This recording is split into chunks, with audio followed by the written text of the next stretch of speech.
welcome back to my YouTube channel. It's Chandra.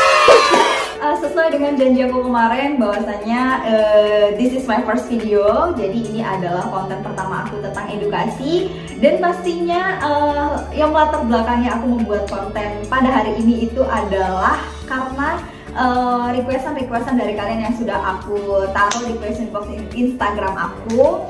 Nah itu tuh banyak banget pertanyaan-pertanyaan masih seputar tentang public speaking. Kan gimana sih caranya agar bisa public speaking, bisa berbicara di depan halayak ramai, bisa jadi MC, host, moderator, dan lain sebagainya.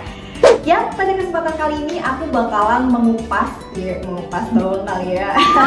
Aku bakalan menceritakan dan memberitahu sedikit pengalaman aku karena aku juga masih belajar. Jadi kita di sini sama-sama belajar. Nah, mengenai tentang teknik dasar public speaking.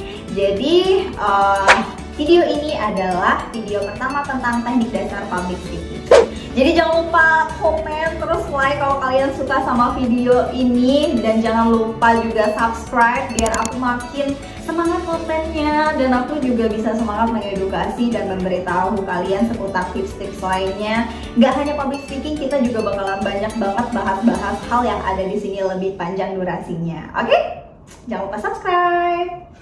Oke, kita masuk kepada tahap awal dari public speaking. Jadi kalau menurut aku pribadi, hal apa sih yang paling utama dan yang paling utama ya kan, agar kita tuh bisa berpublic speaking. Gak hanya berpublic speaking, tapi kita bisa berbicara di depan umum juga ya kan.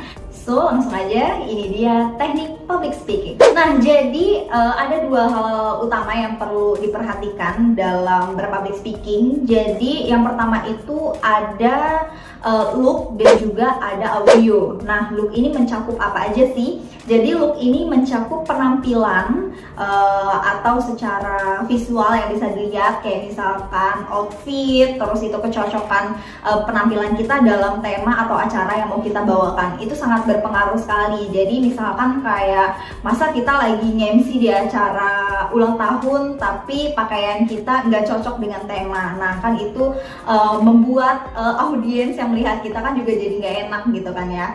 Nah lalu yang kedua itu ada audio. Audio itu apa sih? Jadi audio itu mencakup volume, suara, intonasi, dan lain sebagainya.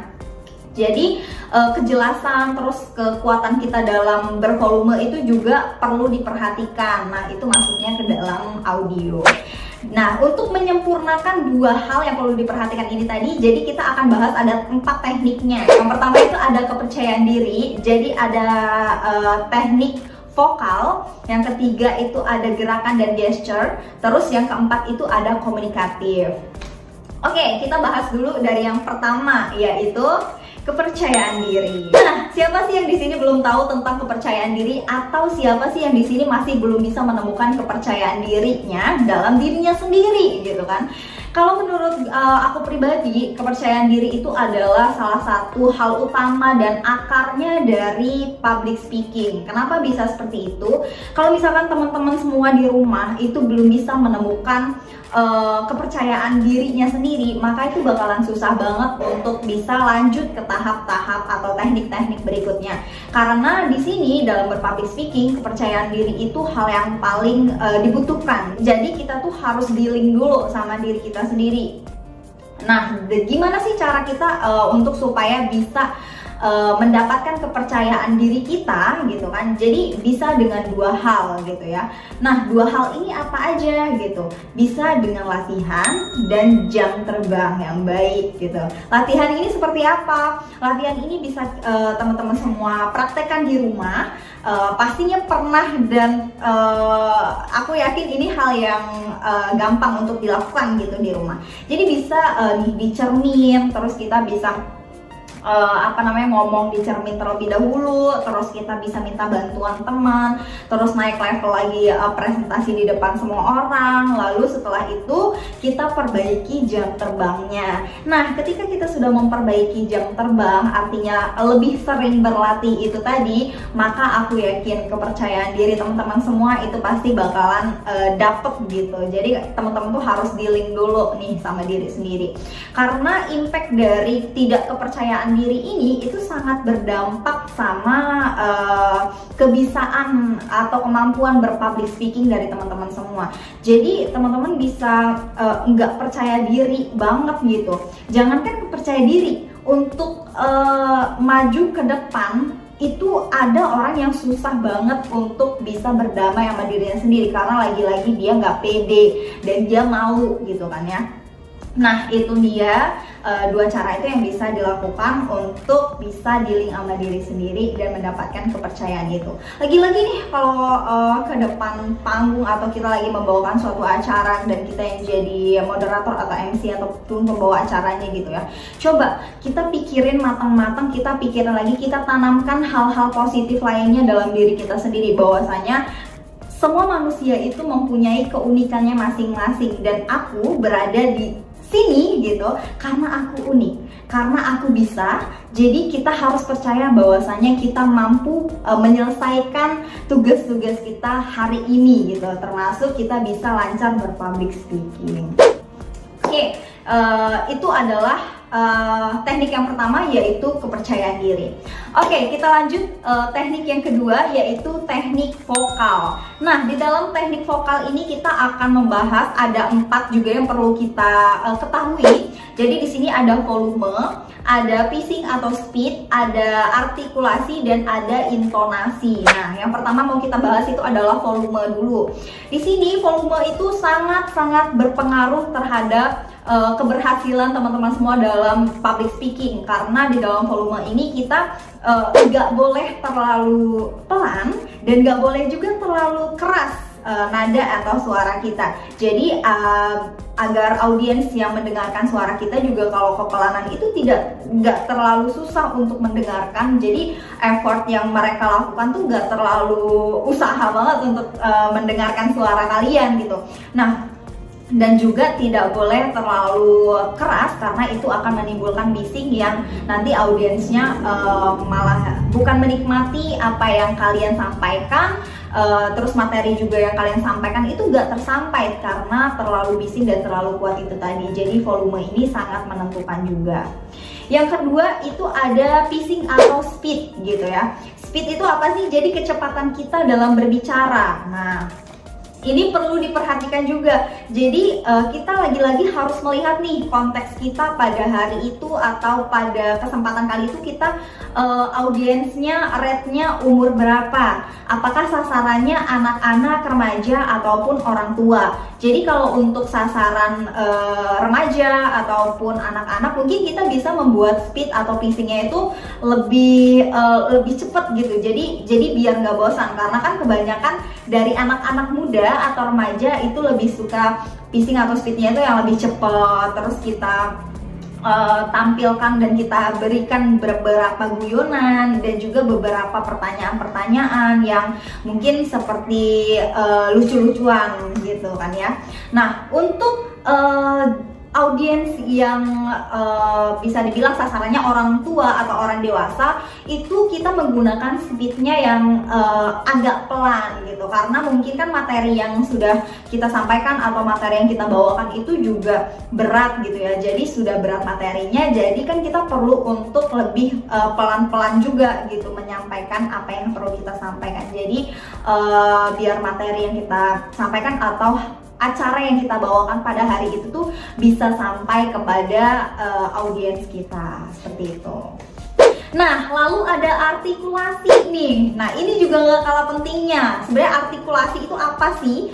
Teman-teman semua pasti sudah tahu. Kalau belum tahu, aku kasih tahu nih. Jadi artikulasi itu adalah kejelasan kita dalam berbicara. Jadi kayak A, I, U, E, O gitu kan ya. Nah, jadi itu harus jelas gitu. Jangan datar kayak A, I, U, E, O.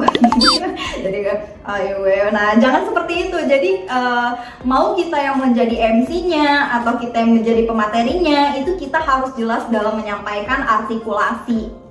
Jadi biar audiens yang mendengarkan kita itu tidak kebingungan gitu. Jadi mereka sebenarnya ngomong apa ya ini, karena itu tadi artikulasinya belum jelas. Jadi artikulasi A, I, U, E, O nya itu harus jelas dan juga harus sampai kepada audiens kita pada hari itu. Nah, untuk yang selanjutnya ada intonasi. Sebenarnya intonasi ini apa sih gitu? Intonasi ini adalah nada berbicara. Jadi kita itu harus ada intonasi atau iramanya. Jadi nggak datar-datar aja. Kalau misalkan kita Assalamualaikum warahmatullahi wabarakatuh, selamat siang pemirsa.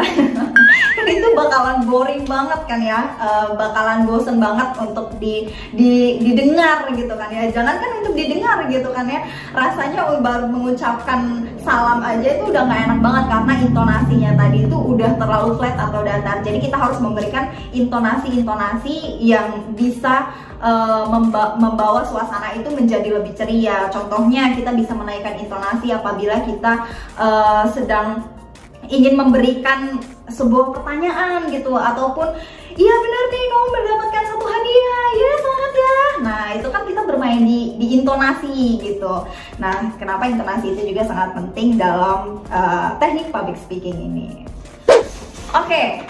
Kita lanjut ke teknik yang ketiga, yaitu ekspresi dan juga gesture. Sebenarnya ekspresi itu apa sih, ya kan? Nah, jadi ekspresi di sini yang mau aku jelasin adalah ekspresi mimik muka kita. Nah, dalam public speaking itu kita nggak boleh nih datar-datar aja mukanya, ya kan? Masa dari awal sampai akhir acara kita mukanya datar terus asem gitu kan? Nah, itu kan menjadi audiens kita tuh jadi nggak enak gitu untuk dipandangnya. Jadi ekspresi kita harus dapet, kita juga harus mata kita boleh tertuju kepada yang mau kita sapa gitu. Intinya kita harus bermain, dan audiens pada saat itu adalah raja kita, itu adalah ratu kita. Bagaimana caranya supaya mereka bisa menikmati materi yang kita sampaikan, terus juga bisa menikmati acara yang kita bawakan gitu. Seperti contohnya, boleh bapak, boleh ibu. Nah seperti itu. Jadi nggak datar aja, boleh bapak, boleh ibu. Nah gitu. Jadi kan kelihatannya nggak enak, malah serem kan gitu jadinya. Nah itu dia masuk ke dalam ekspresi. Lalu selanjutnya ada gestur lah ya, bahasa Indonesianya gestur tubuh, ya kan. Ini juga sangat berpengaruh sekali nih untuk teman-teman semua bisa mempelajari teknik public speaking ini, ya kan. Nah, gestur itu merupakan gerakan badan kita gitu. Nah, itu sangat berpengaruh sekali. Seperti aku dari awal menjelaskan, itu pasti tangannya gini-gini ya kan, tanpa disadari. Nah, itu adalah bagian dari gestur gitu. Karena lagi-lagi public speaking itu kita nggak boleh flat-flat aja, nggak boleh begini terus pegang mic gitu kan ya, ataupun begini aja gitu kan ya. Jadi gestur itu juga sangat berpengaruh, apalagi kalau untuk pemula ataupun teman-teman yang mempunyai nervous sangat tinggi, itu pasti gestur itu berpengaruh sekali. Contohnya, secara tidak sengaja kalau orang yang nervousnya berlebihan atau yang di awal aku sudah sampaikan tadi belum mendapatkan kepercayaan diri saat berpublic speaking, itu pasti secara tidak sengaja dia bakalan refleks dalam artian pasti dia bakalan gugup nih. Saya di sini akan menyampaikan. Nah, itu salah satu contoh dari kegrogian atau nervous. Selain itu dia bakalan garuk-garuk, ada yang garuk-garuk. Iya, saya ingin apa ya? Nah, seperti itu. Terus ada juga yang gemeteran, terus dan lain sebagainya. Itu masuk ke dalam gestur. Kenapa? Di awal tadi sudah aku sampaikan bahwasanya dapetin dulu kepercayaan diri. Kalau kamu udah dapet kepercayaan diri bahwasanya kamu udah menanamkan hal-hal positif lainnya, bahwasanya kamu bisa, kamu yakin pasti kamu bisa nyelesain public speaking itu gitu. Oke, last but not least, jadi ini adalah teknik yang terakhir, yaitu komunikatif. Nah, komunikatif ini adalah suatu cara kita bisa berinteraksi dengan audiens kita pada hari itu gitu. Jadi kalau kita sedang membawakan suatu acara, ataupun kita yang menjadi pembawa acaranya atau kita pematerinya, itu kita nggak bisa merasakan bahwasanya cuman aku sendiri nih yang ada di sini. Tetapi pada saat itu audiens itu adalah raja, ratu, dan juga bos kalian. Jadi nggak boleh dianggurin, ya kan? Nggak boleh dianggurin, dan kalian harus komunikatif dalam artian bisa berinteraktif dengan mereka juga. Contoh, kalian bisa mengajak mereka untuk bisa bernyanyi bersama, terus lu bisa melemparkan beberapa pertanyaan-pertanyaan gitu kan ya, seputar dengan materi ataupun tema pada hari itu. Jadi lagi-lagi komunikatif itu bisa berinteraksi dengan audiens dan jangan dianggurin, intinya seperti itu. Nah, itulah dia ada 4 teknik public speaking yang sudah aku sampaikan, yang sudah aku berikan. Jadi hari ini aku sudah sharing sama teman-teman semua. Aku juga masih belajar, masih banyak banget kurangnya, dan kita di sini juga sama-sama belajar dan sama-sama memperbaiki. Semoga keempat teknik ini tadi teman-teman bisa mempelajari di rumah, juga bisa menjadi penambah wawasan dan juga ilmu buat teman-teman semua. Nah, sampai bertemu lagi di materi selanjutnya. Aku bakalan sering-sering berinteraksi sama kalian. Kalian juga bisa nih komen di bawah ini. Selanjutnya aku harus membuat edukasi ataupun membuat konten tentang apa aja. Kalau kalian suka, kalian boleh like, komen, dan juga share. Jangan lupa subscribe ya kan video ini, agar aku makin semangat lagi mengontennya. Ya, terima kasih banyak buat teman-teman yang udah nonton, dan see you.